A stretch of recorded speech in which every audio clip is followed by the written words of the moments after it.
কি সব মানুষের সাথে কথা বলছো? তোমার সময় কি এতটাই মূল্যহীন?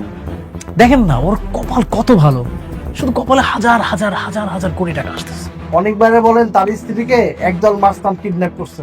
ও নিজের টাকা দিয়ে সব কিছু উল্টাপাল্টা ভাড়া করছে, কিডন্যাপ করেছে। অনেক ভাই আপারে কিডন্যাপ করতে গেছে।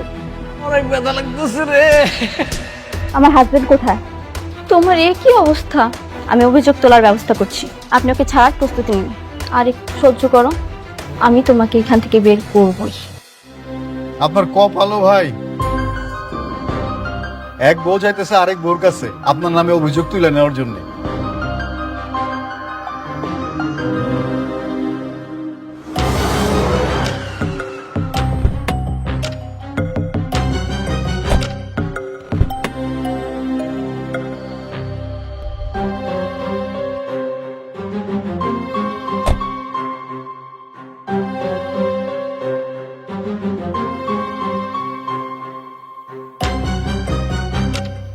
আম্মা, আম্মা,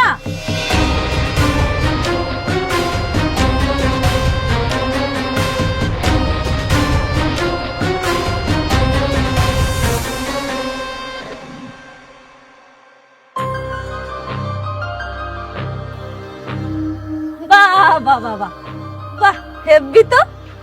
গরিবের ঘরে হাতির পাড়া। বাহ, তা কি মনে করে আপনারা আমার বাড়িতে চলে আসলেন শুনি? আসতে বাধ্য হলাম। কেন করছো তুমি এসব? কি চাও? একজন কিডন্যাপারের লগের থেকে ভালো আর কি করা যায়? আমি যাই না বুঝে মামলাটা করছি। ওর জন্য উপযুক্ত জায়গা হলো পুলিশ আর থানা। তুমি কিভাবে ভাবলে অনেক তোমাকে কিডন্যাপ করবে? কে বলেছে তোমাকে এসব? যারা করাইছে তারাই কইছে। আমি আমার সন্তানের নিরাপত্তা চাই। আমার সন্তান পৃথিবীতে আইব না, এর নিরাপত্তা দিব কে? তুমি আমাকে আর অনেককে আলাদা করার জন্য মামলা করেছো, তাই না? নিজে তো হারাইছই, এখন আমাকে আর অনেককে আলাদা করার জন্য মিথ্যা মামলায় ফাঁসাইছো। একদম মুখ সামলা কথা বলবেন। বৃষ্টি, আমি না আপনার মতো জঘন্য বড় লোক না যে রাজনীতির চাল খেলতে গিয়া মানুষের জীবন নষ্ট করে দিব। যেটা আমার সাথে ঘটছে আমি ঠিক সেইটাই করছি। তুমি যদি আজকে অনেকে প্রথম শ্রেণী না হতে না, তোমাকে অনেক কিছুই জবাব দিতাম। শুধুমাত্র তোমাকে বিয়ে করার জন্য আজকে অনেককে জেলে যেতে হলো। আরে আল্লাহ রে, হাস্যকর আলাপ। আর আমি যদি কই শব্দ সাপ না, শুধুমাত্র আপনারে বিয়ে করার পর থেকে ওর জীবনের আজকে এই উন্নতি। কোন স্ত্রী তার স্বামীকে মিথ্যা মামলা দিয়ে জেলে দিতে পারে না। অবশ্যই পারে। কেন পারে জানেন? যেই স্বামী তার স্ত্রীকে মারার জন্য অন্য একটা কিডন্যাপার আনতে পারে, সেই স্ত্রী তার পেটের সন্তানকে বাঁচানোর জন্য স্বামীর বিরুদ্ধে সব করতে পারে। তুমি বুঝতে পারছো না, অনেক তোমাকে কিডন্যাপ করেনি মেঘলা। তো ভালোই, ভালো না? আমার যেহেতু কিডন্যাপ করে না, এটা তো পুলিশ বুঝা লইব। আমার কাছে আনার দরকার কি আপনাকে? আপনারা বড় লোক মানুষ, বিরাট কারবার, জান না? আপনাকে বিরাট কারবার দেখান, আমার এখানে আসার তো কোনো দরকার নেই। জান, তুমি মামলা তুলবে না, তাই তো? ঠিক আছে, বুঝতে পেরেছি আমি। আমিও দেখব তুমি আর কতক্ষণ অনেককে জেলে রাখতে পারো। আমি তো ওকে মুক্ত করেই ছাড়ব, দেখিনি।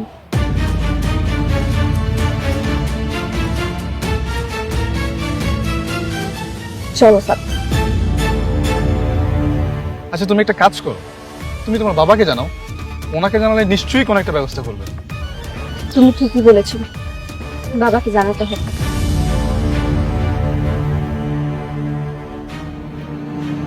আরে ব্যাপারটা একটু যাচাই বাছাই করে নিতি। যাচাই বাছাই করার আর কিছু নেই আব্বা। যা ঘটছে তাই ঘটছে।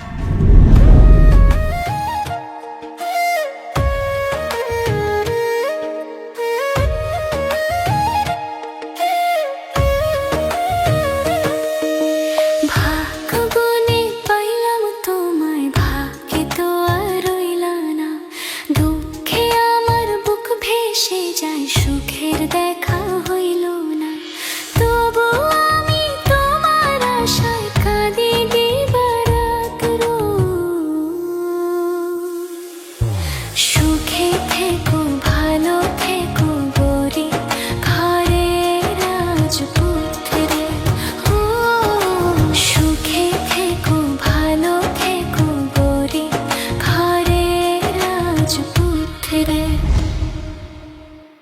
আঙ্কেল, আমি তো হাজার হাজার কোটি টাকার মালিক হয়ে যাচ্ছে। কি বলো?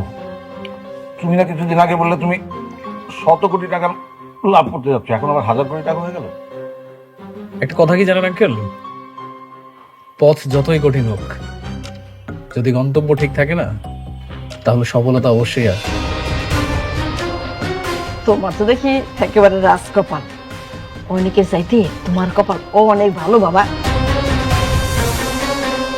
আর আন্টি, আমি একটা সিদ্ধান্ত নিয়েছি, খুব দ্রুত আমি বিয়ে করব। আলহামদুলিল্লাহ। বাবা, সিদ্ধান্ত যেহেতু নিছো, আমরা কিন্তু তোমার আর এই আমার মেয়ের বিয়েতে আমরা একদম ধুমধাম করে আয়োজন করবো, অনেক বড় আয়োজন করবো। কিন্তু আঙ্কেল, আমি তো শান্তাকে বিয়ে করবো না।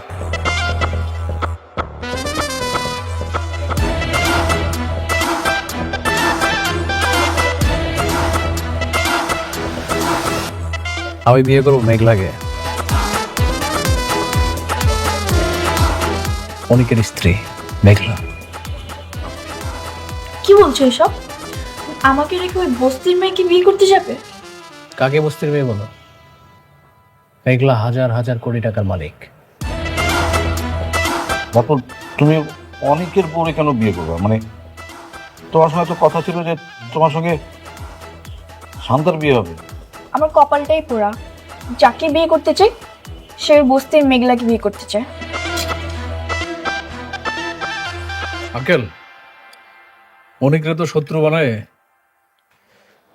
জেলে পাঠাই দিচ্ছে,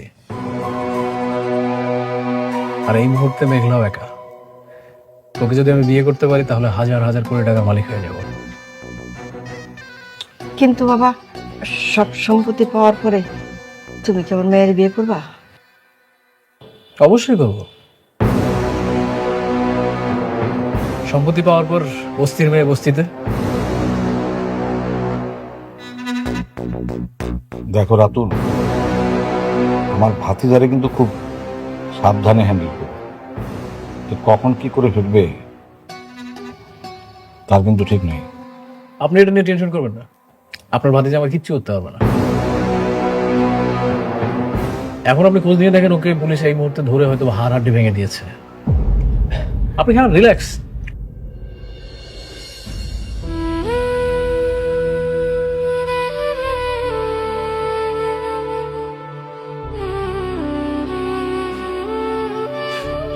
অনিক, পুলিশ যখন তোমাকে অ্যারেস্ট করলো, তুমি সাথে সাথে আমাকে কেন কল করোনি?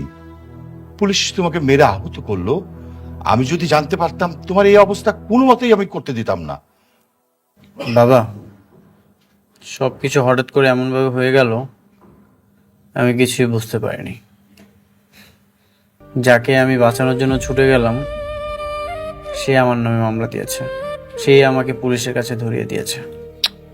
অনিক, তোমাকে নিয়ে আমি আর পারছি না। একটা বস্তির মেয়ে বিপদে পড়েছে, তার বিপদ উদ্ধার করার জন্য কেন তোমাকে ছুটে যেতে হবে? বাবা, আমি ওকে যেতে বলেছিলাম। তার মানে তুই অনিককে তোর সতীনের কাছে পাঠিয়েছিস? আচ্ছা, ওকে যে পাঠালি ওখানে, যদি ওর বড় ধরনের কোনো বিপদ হতো? ভেবেছিলাম একা একটা মেয়ে বিপদে পড়েছে, সাহায্য করা দরকার। ও তো যেতে চায়নি, আমিই জোর করে পাঠিয়েছি। এখন বুঝতে পারছি কত বড় ভুল করেছি। সব দোষ হচ্ছে তোর।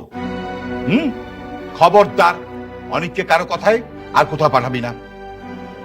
অনিক, হও, আর এখন থেকে সাবধানে থেকো। হ্যাঁ,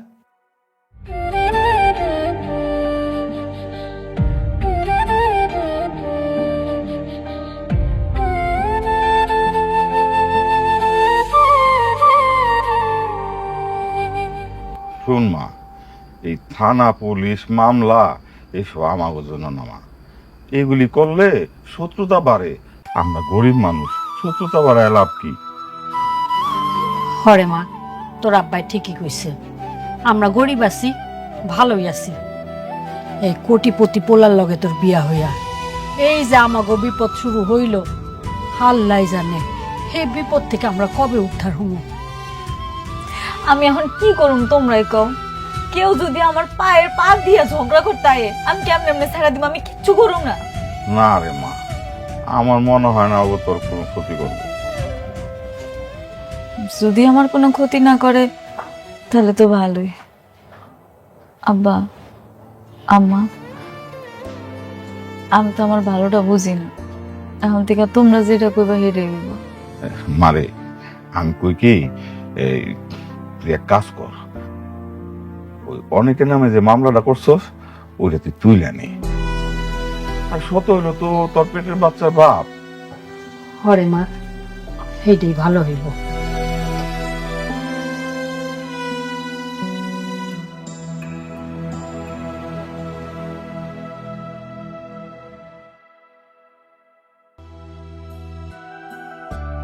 স্যার, আসসালামু আলাইকুম। ওয়ালাইকুম আসসালাম, বসেন।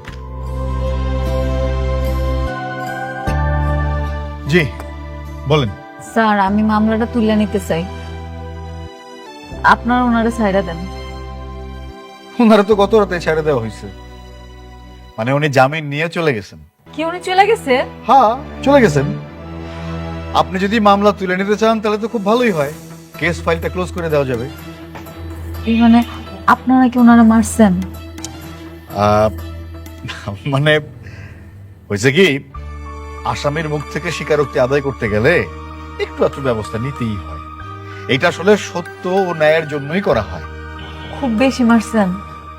না, খুব বেশি না, অল্পই। আপনার ওনারা কেন মারছেন? আমি তো আর মারতে বলি নাই, শুধু শুধু একটা লোক কষ্ট পাইলো না। আপনি বলেন নাই ঠিক আছে, কিন্তু ওই যে আপনার সাথে যিনি আসছিলেন রাতুল সাহেব, উনি তো যাওয়ার সময় ইশারায় আমারে দেখাই দিয়ে গেলেন যেন একটা উত্তম মাধ্যম দিই। এই জন্যই তো গায়ে হাত তুলতে হইল। কাজটা আপনারা মোটেও ঠিক করেন। আজও বুঝো জাহিদ, এদের নিয়ে আর পারি না। কখন যে কি বলে তার কোনো ঠিক নাই। এদের কথা মতো কাজ করলেও বিপদ, না করলেও বিপদ।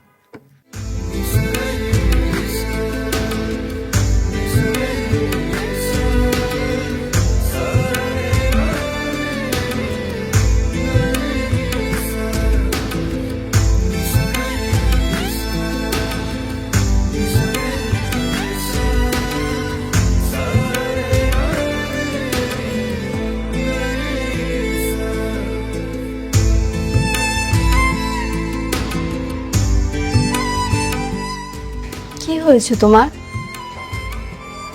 তুমি কাঁদছো কেন? কিছু হিসাব মিলাতে পারছি না। যখন মানুষ বিপদে পড়ে তখন আল্লাহকে স্মরণ করে, আর যখন বিপদ কেটে যায় তখন আল্লাহকে ভুলে যায়। মানুষ এমন কেন?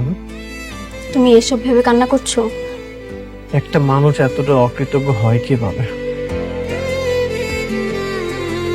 মেঘলার কথা বলছো? হ্যাঁ, আমি মেঘলার কথাই বলছি। জান, আমার জীবনে আমি কখনোই কাউকে ভালোবাসিনি। তুমি আমাকে কতবার প্রপোজ করেছিলে, তাও তোমাকে আমি ভালোবাসিনি। তোমার প্রপোজাল আমি অ্যাকসেপ্ট করিনি। আমার একটা ইচ্ছা ছিল, আমি যখন বিয়ে করব আমি আমার বউকেই ভালোবাসবো, আর তার জন্য আমার সব ভালোবাসা আমি জমা রেখেছিলাম। যার সুখের জন্য, যার ভালো থাকার জন্য আমি এত কিছু করলাম, সে এইগুলোর এই প্রতিদান দিল। আমার এত উপকারের প্রতিদান এত জঘন্যভাবে আমাকে ফেরত দিল। তুমি এসব ভেবে কষ্ট পেও না, যত ভাববে তত কষ্ট বাড়বে। তুমি ওকে ভুলে যাও। হ্যাঁ, আমি ওকে ভুলে যাব। আমি ওর কথা ভেবে কেনই বা কষ্ট পাবো?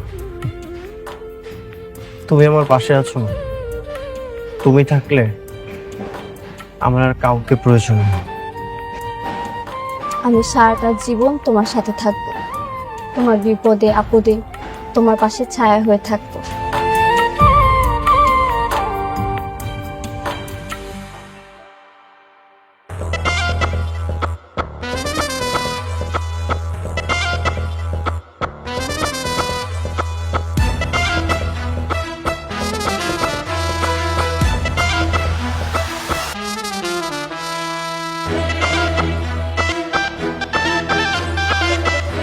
আন্টি, আঙ্কেল, এই যে দেখেন বাজার থেকে আপনাদের জন্য টাটকা টাটকা মাছ আর সবজি নিয়ে আসছি। ভাবি, আসসালামু আলাইকুম, কেমন আছেন? আপনার শরীরটা ভালো আছে তো? আপনি আপনি এখানে কেন আইছেন? এই যে আপনার জন্য বাজার নিয়ে আসছি ভাবি। এই যে দেখেন আয়রন এবং পুষ্টিযুক্ত খাবার নিয়ে আসছি আপনার জন্য। এখন তো আপনার অনেক ভালো ভালো খাবার খাওয়া দরকার। আন্টি নেন, রাখেন। আরে রাখেন, এইটা রান্না করেন, অনেক মজা আছে, সেই স্বাদ কিন্তু। একদম টাটকা মাছ, টাটকা সবজি। জানেন ভাবি, আমি না কালকে সারা রাত ঘুমাইতে পারিনি, পুরো ছটফট ছটফট করতে করতে আমার রাতটা চলে গেছে। কালকে একটা কি বিপদ না গেল আপনার উপর দিয়ে। আমার না কি মনে হয় জানেন ভাবি, মাঝে মাঝে মনে হয় যে সবকিছু ছাইরা দিই, ছাইরা দিয়ে আসে আপনার বডিগার্ড হয়ে থাকি। আমার কোনো বডিগার্ড লাগবে না। কি বলেন ভাবি? আপনার বডিগার্ড না লাগুক, কিন্তু একটা দায়িত্ববান লোক তো আপনার পাশে থাকা দরকার। এই যে দেখেন আপনার বাবা অসুস্থ, আপনি নিজে মা হতে চলছেন, আপনার চারপাশে শুধু বিপদ আর বিপদ। এই মুহূর্তে আপনার একটা দায়িত্ববান লোক থাকা খুবই জরুরি দরকার। এই জন্য আমি বলতেছি আপনার আমি দায়িত্ব নিতে চাই। না, আমার লাগবে না তো, আমার কারো লাগবে না। আমি কাউরে বিশ্বাস করতে পারি না, আপনি বুঝেন না?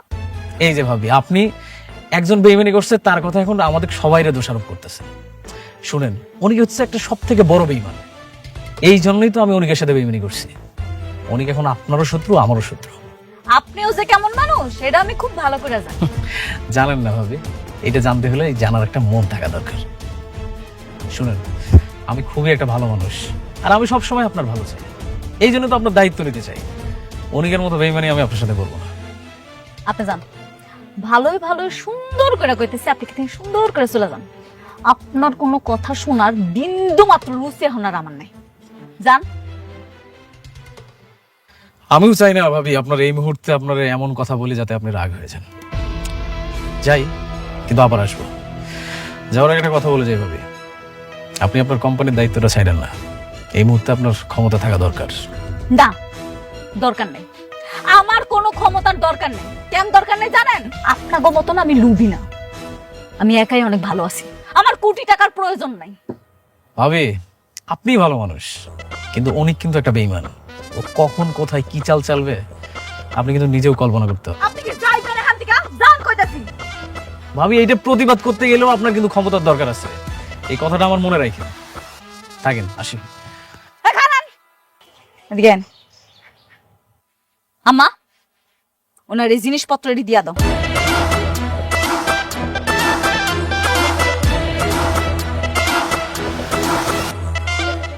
নাও বাজার নাও, এগুলো বাজার আমাকে লাগবো না।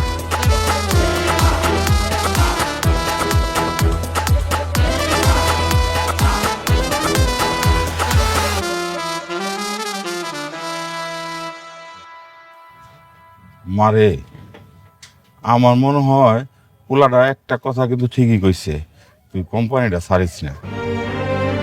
বাঁচতে হইলে না মানুষের দুইটা জিনিসের খুব দরকার, একটা হলো টাকা, আরেকটা হলো ক্ষমতা।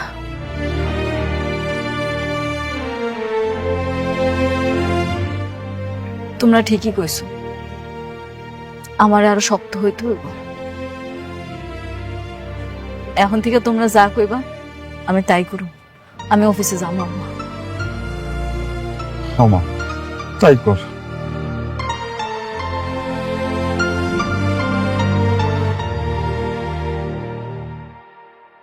সেলিম সাহেব, সেলিম সাহেব, লোকজন সব কোথায়? কাজ অফ কেন? স্যার, সালিমা বিল্ডার্স গ্রুপের লোকজন এসে আমাদের সাইডে যত লোক আছিল সব নিয়ে চলে গেছে স্যার। শালিমা বিল্ডার্স থেকে লোক এসেছিল? মেঘলা নামের কেউ এসেছিল নাকি ওর ম্যানেজার এসেছিল? না স্যার, ওরা কেউ আসেনি স্যার, রাতুল সাহেব আইসা সব নিয়ে চলে গেছে স্যার। রাতুল এসেছিল? তোমরা কিছু বলোনি? স্যার, আমি কি করবো স্যার? সালিমা বিল্ডার্স লোকজন আইসা বললো যে ডবল বেতন দেবে, তার লোকজন শুই নাই, সব চলে গেল স্যার। তার মানে মেঘলা সবকিছু করাচ্ছে? হতে পারে স্যার। রাতুল সাহেব বললো আপনারা নাকি ম্যাডামের অনেক ক্ষতি করছেন, তারই প্রতিশোধ নিচ্ছে। আরো বললো আপনাকে নাকি স্যার পথে বসাই দিব। মেঘলা,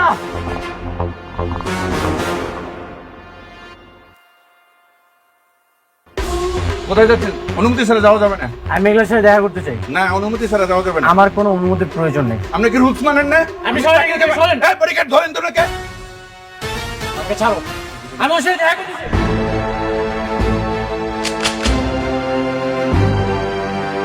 ওনার সাইডে দেন।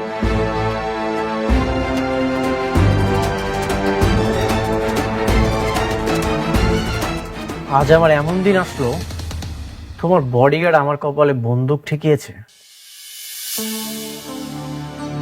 আপনারা যান। আমার জীবনে তোমার মতো অকৃতজ্ঞ মানুষ আমি খুবই কম দেখেছি। তোমার এত টাকার অহংকার হয়ে গেছে, তুমি এখন আমার পিছনে লেগেছো। কি কি করছি আমি? কি কারণে সেইটা বলো। তোমাকে আমি বাঁচাতে গেলাম আর তুমি আমাকে পুলিশ দিয়ে মার খাওয়ালে। যেই প্রজেক্টটা আমার পাওয়ার কথা ছিল সেটা তুমি রাতুলকে দিয়ে দিয়েছো। অন্যের সন্তান গর্ভে নিয়ে সেই সন্তানের জন্য তুমি আবার আমার নামে মামলাও করেছো। কেন মেঘলা, আমি কি করেছি? তোমার বাবার জীবনটা আমি বাঁচাতে গেলাম, সেটার জন্যই তো আমি আরেকটা বিয়ে করেছি। এটা কি আমার অপরাধ ছিল? তুমি আমার সাথে এত কিছু করেছো, আমি কিছুরই প্রতিবাদ করিনি, কিন্তু এগুলো কেন করছো তুমি? কিন্তু আমি তো তোমার আর কিছুই বলতে হবে না। তুমি আমার এত ক্ষতি করছো, তারপরে তো আমি কিছু করিনি। শেষমেশ তুমি আমার কাজটা বন্ধ করেছো। তুমি আমার সাইট বন্ধ করে আমার শ্রমিক নিয়ে গেছো, তাদেরকে তুমি দ্বিগুণ বেতন পর্যন্ত দিয়েছো। কেন করেছো এইসব? আপনার লোক নিয়েছে মানে? হ্যাঁ, আমার প্রজেক্টের সব শ্রমিক আপনারা নিয়ে গেছেন, আবার তাদেরকে দ্বিগুণ টাকার লোভও দেখিয়েছেন। কেন? দেশে কি আর কোনো শ্রমিক ছিল না? কই, আমরা তো কিছু জানি না। আপনারা না জানলেও মেঘলা সবই জানে। ও খুব ভালো মতোই জানে আমার কিভাবে ও ক্ষতি করতে চায়। একটা কথা মনে রেখো মেঘলা, সময় কিন্তু পরিবর্তন হয়, ঘড়ির কাঁটা স্থির থাকে না, সময় পরিবর্তন হবেই।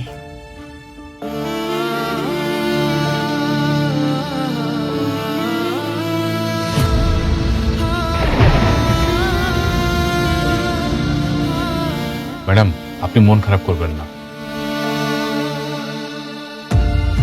ম্যানেজার আঙ্কেল, আমাদের কাজের জন্য ওনার লোকজন আনতে বলছে কি? আমি বলছি? আমি তো বলি নাই। ম্যাডাম, ওই কাজটা তো আমরা রাতুল সাহেবকে দিয়েছি। রাতুল সাহেব কোথেকে লোক আনছে সেটা তো আমরা জানি না। তাহলে আপনি একটা কাজ করেন, রাতুল সাহেবের বইলা দেন ওনার এখান থেকে যাতে কোনো লোক নিয়ে আসা কাজ না করায়। জি ম্যাডাম, আমি এখনই রাতুল সাহেবকে ফোন করে দিচ্ছি। হে আল্লাহ, আমার জীবনটা তুমি আগের মতো কইরা দাও না। এত যন্ত্রণা আমি আর সহ্য করতে পারতাছি না।